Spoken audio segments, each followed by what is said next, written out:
Well, good morning. Um, Welcome back. My name's Ken LaSalle. I am the author of The Day We Said Goodbye, a meditation on acceptance. As you know, we've been sitting and reading The Day We Said Goodbye for a while now, and we're at chapter 10. As I try and figure out where to put that down, we're at chapter 10, which is called Stranger in the Night, the Bahamas. You'll have to forgive my hair. I just washed it and it's unruly. This is September 26th to October 1st, 2005, so 15 plus years ago. I had always talked about our wedding as being Vicky's day because it was her first wedding, and I was sincerely hoping it would be her last. So when decisions had to be made, I always deferred to her judgment. That was fine because her taste is impeccable and she is just naturally generous, which meant her judgment often leaned towards something I'd want anyway. Of course, it was my day too. It was my first big wedding, after all. You could count the attendees of my first wedding on two hands, whereas Vicky and I had nearly 100 guests. It was my first time going through the entire ceremony, picking the DJ, sampling cakes, the whole 9 yards. On top of that, this would also be my first honeymoon. Listen, nothing could ever replace my first night with Rosa as husband and wife. It was small, even unimpressive, but it was ours. Like a typical young groom, I delighted in my bride's physicality until she had to beat me away with a stick. We shared a bath, a bottle of champagne, and our marriage bed with an intimacy and desire I never thought could be surpassed. And in fact, I still carry that feeling, now turned into this horrible guilt that I had somehow given the kind of evening I could only manage as a young man to the wrong woman when Vicky and I were married. We came home from our wedding night hotel, shared the wedding dinner we had both been too busy to eat, and opened gifts. Can't talk, really tired. That night, we would be on our way to the Los Angeles International Airport for our flight to Florida, which would then take us to the Bahamas and our honeymoon. Now, I hate flying. It's not just your typical these things go down kind of hatred. I hate the imposition into our personal being that airport security finds so important nowadays and that everybody knows is just utter nonsense. I hate the cramped quarters and lack of service. That sardine can mentality that air travel has turned into. And yes, I hate flying because those things go down. Vicky and I, man, I'm really tired. Vicky and I boarded our flight so late Sunday night that I couldn't even begin to tell you what I was doing awake. She promptly put her chair back as much as you can say airplane seats go back, and immediately settled into a long nap. So did everyone else. The lights on the plane dimmed, and our plane became like a transcontinental nap room. I remained awake. Believe me, I wanted to sleep, but who was I kidding? Go to sleep? On board that flying metal tube of death? Okay, maybe I was a little bit nervous. When we arrived in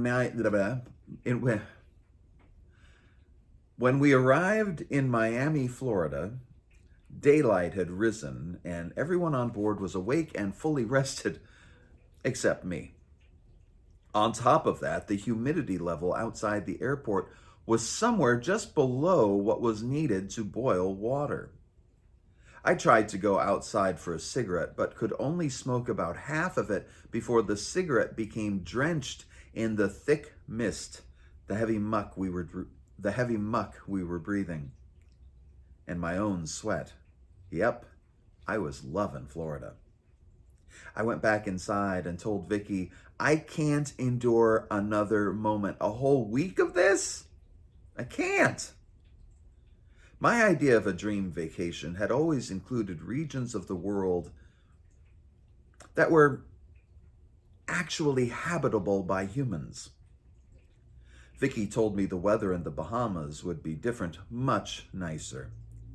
She was better traveled than I was, and remained so, which admittedly wasn't hard to do. So, I decided to trust her. But what are we going to do? I asked. Nothing, she told me with a sigh. That's the best part about it. We'll do absolutely nothing. We'll lay on the beach. We'll lay by the pool. We'll go eat food and drink tasty drinks and do nothing. I couldn't say I was too fond of the idea, but I knew it was a little late at that point to start thinking about going back. A smaller plane took us over to the Bahamas, an ancient plane I was sure was leaving nuts and bolts in the water behind us as we went. Landing safely and with a heavy sigh, we got into a taxi and asked the driver to take us to the Viva Wyndham Fortuna Beach Resort, which I don't even know is there anymore. I think it got taken out by a hurricane. Are you just married? The driver asked us. He spoke in this delightfully brusque, deep voice, and all I could think was, what the hell are you asking us that for? Drive the damn car. In my own defense, I hadn't really slept in several nights, had just gone through a stressful experience, and had flown in death trap planes on top of that. I was sweating from 432% humidity, and now I was getting the 3rd degree. Vicky noticed my scowl and elbowed me. Yes, we are, she said. And then she took my arm and pulled me close. She was learning that was all she had to do to completely silence any foul mood I might have. I can tell, you know? He asked. Then, before we could say any more, he told us about the magic of love and how wonderful it was to be in love. He drove as if he didn't really care where he was going. He just kept telling us these lovely tales of love. And then, as if to top himself, he began to sing. He serenaded us, 2 newly wedded lovebirds. As he sang to us about love, my scowl and foul mood felt foolish, and I held Vicky in the back of the cab and looked at her lovingly and shared a kiss. And then we arrived at our resort. The whole place spread out before us on 26 acres of land. It was bigger than I had dreamed, certainly more impressive. When we checked in, a porter took our bags and showed us up to our room. I knew Vicky had made all of the arrangements, but I thought that simply meant making reservations. I didn't know how far Vicky had gone to making our honeymoon perfect. Our room was just a few feet from the beach, overlooking the ocean. The view was unimaginably romantic. The resort had left us a snack of chilled fruit and equally chilled beer in our room. Once again, Vicky had shown me just how lucky I was to have her. We drank our beers and ate our fruit and closed our door. Everything was absolutely wonderful. I was married to a lovely woman who took terrific care of me and who actually liked me, liked being with me. My job sucked, but somehow Vicky had inspired me to start writing again. The future looked bright, and I began to imagine what my life would be like living an unneurotic existence. My hallucinations of Rosa had been one last blowout. That was all over. For the first time in my life, I'd live like other people, just as soon as I figured out how that was done. Mind you, the other people at the resort that first day were stereotypical Euro trash, but I'd take it if that meant being with Vicky.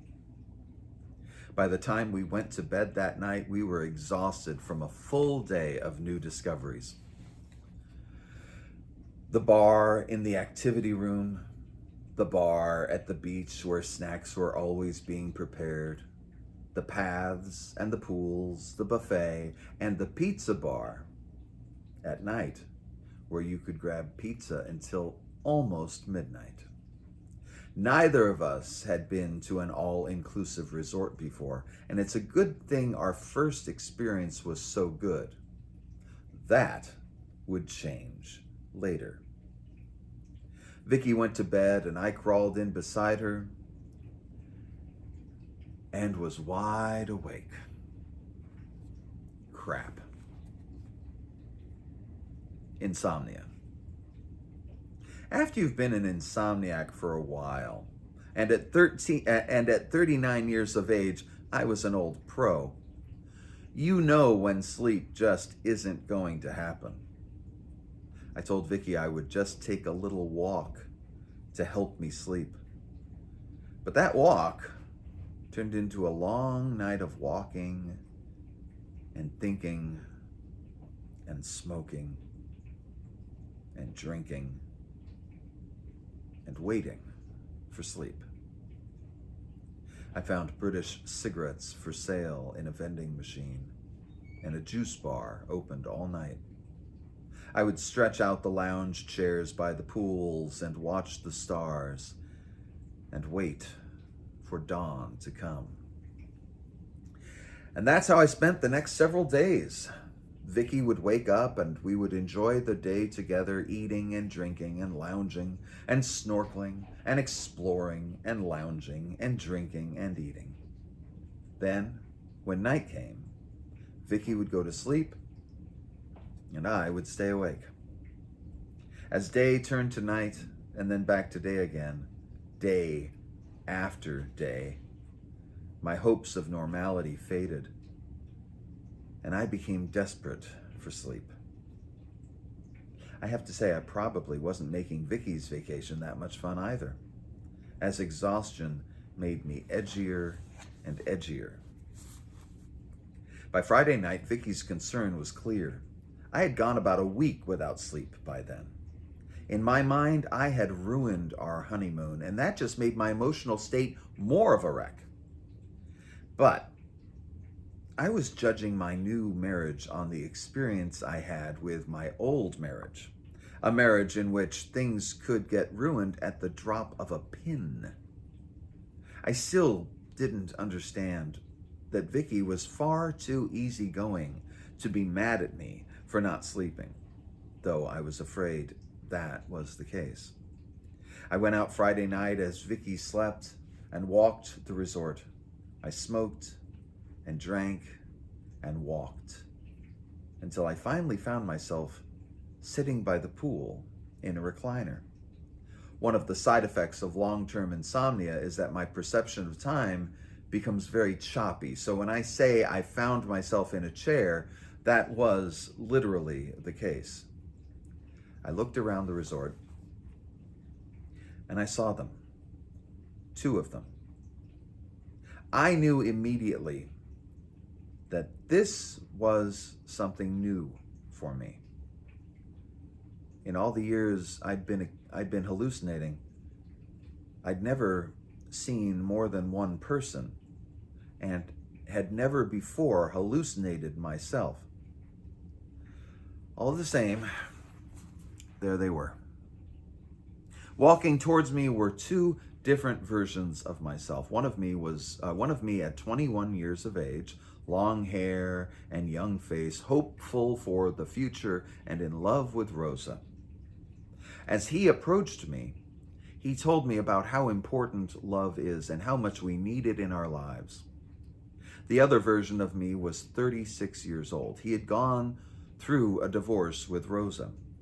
His face looked haggard and beaten, and he told me how hopeless things were and how miserable I would end up.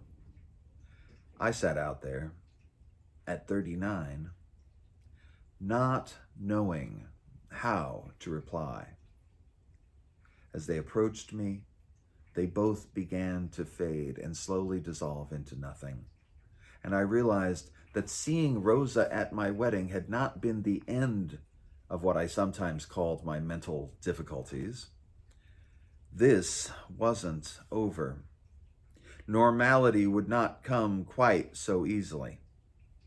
I didn't tell Vicky. I couldn't bear to tell her. Not about Rosa in her wedding dress, and not about the two younger versions of myself. Friday morning, Vicky had met me at the beach at 5 a.m. We walked down to the water in the dim pre-dawn light and held hands as we watched the sun come up.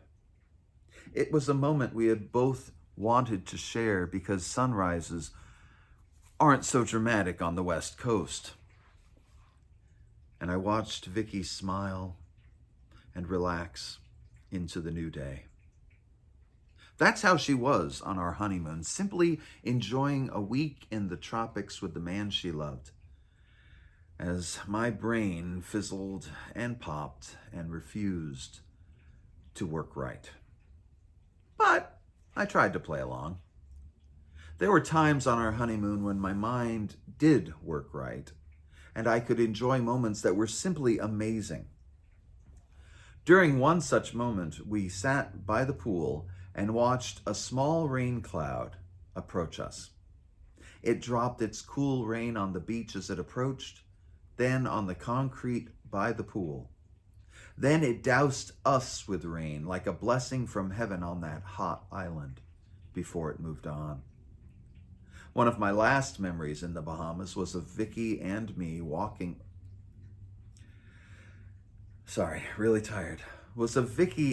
sitting by the pool, soaking in a bit more tropical sunshine. The pool was filled with Eurotrash and rappers, thanks to a local hip-hop convention, the Power Summit. And someone put country music on the loudspeakers, broadcasting it around the beach. There I was, on a tropical island, surrounded by Eurotrash and rappers, listening to country music, fighting insomnia. But I was with Vicky. That was all that mattered. So when my mom asked me so many years later in the desert if it was possible that mental health issues might run in my family, if even I might have suffered from some lunacy or another, I knew I had a lot to tell her. And I decided to start with Rosa in her wedding dress. And that is chapter 10. Come back and I will read for you chapter 11 from the day we said goodbye, saying goodbye to Rosa, October 19th, 2005. You can pick up The Day We Said Goodbye on Amazon, iTunes, and I need to sleep. So, come back, I'll read another chapter for you, or pick it up in ebook, paperback, and audiobook, and until next time, I'm going to take a nap. And that's it. Thanks for coming around, and I hope you subscribe, click the like button, and connect with me on all that social media business on the screen.